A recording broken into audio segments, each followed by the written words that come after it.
નમસ્કાર દોસ્તો, ન્યૂઝ ગુજરાતમાં આપનું સ્વાગત છે. હું છું નુપુર. પેટ્રોલ ડીઝલ માટે કેટલી મગજમારીઓ થાય છે.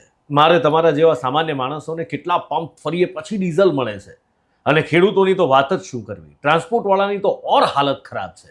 પણ એવું લાગે છે કે આ દિવસો હવે ભૂતકાળ બનશે. પેટ્રોલ ડીઝલના ભાવ વધી રહ્યા છે અને એ ઘટવાના કોઈ અણસાર તો નથી જ, પણ એમ છતાં પણ પેટ્રોલ મળતું નથી, ડીઝલ મળતું નથી. એ તકલીફ મોટી છે.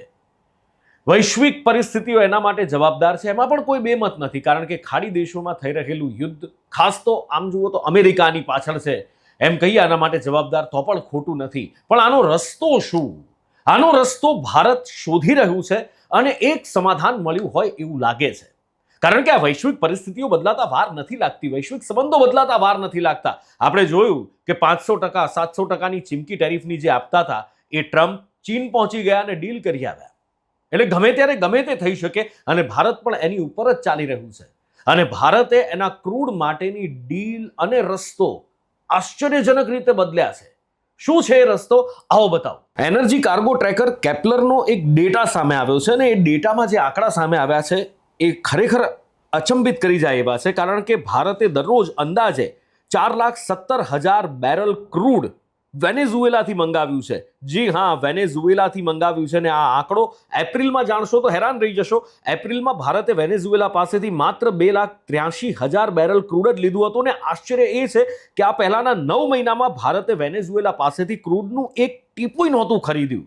પણ સંજોગો બદલાયા અને આખું ચિત્ર બદલાઈ ગયું. એક આકર્ષક કિંમત પણ આની પાછળનું કારણ હોઈ શકે. એનું કારણ એ છે કે વેનેઝુએલાનું ક્રૂડ અત્યારે વૈશ્વિક બજારના અન્ય ઓઇલ કરતાં ઘણું સસ્તું મળી રહ્યું છે. ફેબ્રુઆરીમાં જ્યારે આ સંઘર્ષની શરૂઆત થઈ, આ યુદ્ધની શરૂઆત થઈ હતી, એ વખતથી ચિત્ર બદલાઈ ગયું હતું. આમ તો અમેરિકા, રશિયા અને એના પછી યુએઈ હતું ભારતનું પાર્ટનર, અથવા તો ભારત જેની પાસેથી ક્રૂડ ઇમ્પોર્ટ કરતું હતું એ. પણ હવે એ ત્રીજા નંબરથી યુએઈ ચોથા નંબર પર જતું રહ્યું છે અને વેનેઝુએલા આવી ગયું છે ત્રીજા નંબર પર.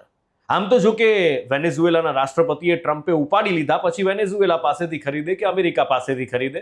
પણ એક વસ્તુ છે, વેનેઝુએલાનું ક્રૂડ અમેરિકા કરતાં સસ્તું મળી રહ્યું છે. પણ એની સાથે એક તકલીફ પણ છે. એમાં સલ્ફરની માત્રા વધારે છે અને ક્રૂડ વધારે ઘટ હોય છે.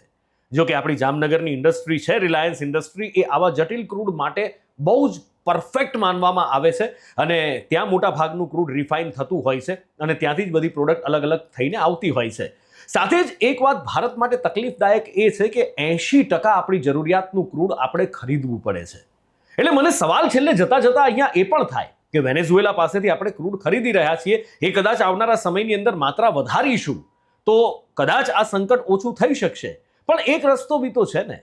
રશિયા આપણું જૂનું પાર્ટનર, એ 71ના યુદ્ધ વખતની તસવીરો, એ આપણી સાથેનું એનું એ બોન્ડિંગ યાદ કરો. અમેરિકાની શિપ આવતી હતી અને એ વખતે સબમરીન બહાર કાઢી કે તાકાત હોય તો પહોંચી જુઓ ભારત સુધી. ભારતને બોમ્બર આપવાની વાત કરી હતી, ફાઇટર જેટ્સ આપવાની વાત કરી, ટેન્ક આપવાની વાત કરી હતી. આટલું જૂનું ને આટલું ગાઢ મિત્ર, તો શું એની પાસેથી ક્રૂડ ઓઇલનો સપ્લાય ભારત વધારી ના શકે? આખરે ભારત સરકાર કેમ નહીં વધારતી હોય? એવી કઈ મજબૂરી હશે? સવાલ થવો સ્વાભાવિક છે ને.